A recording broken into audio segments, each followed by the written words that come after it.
அப்பா ஹாஸ்பிட்டல் போயிருக்காருன்னு நீங்க இங்க பதறிக்கிட்டு இருக்கீங்க. ஆனா ஆமா. ஆனா ஆனா என்னடா சொல்றா?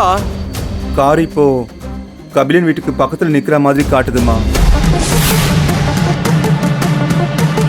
டேய் என்னடா சொல்ற?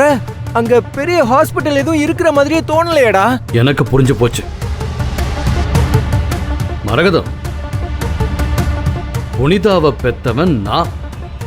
அவ வாழ்க்கைய நானே முடிவு பண்ணிக்கிறேன்னு மாப்பிள்ள வார்த்தையால சொல்லாம செயலால செஞ்சு காட்டுறாரு போல இருக்குது. ஆனா மரகதம், புனிதா மேல நீ வச்சிருக்கிற அளவு கடந்த பாசத்துக்கு இதுவான் நிலைமை. ஓ அதான் மாமா வீட்ல வேற யாருக்கிட்டயுமே சொல்லாம புனிதாவை வெளியே கூட்டிட்டு போயிட்டாரோ? என் மருமக அன்னைக்குதான் தெளிவா சொல்லிட்டாளே, அம்மா முடிவுதான் அவ முடிவுன்னு. அப்புறமும் அண்ணன் நம்மள இப்படி அவமானப்படுத்தி இருக்க வேண்டாம்.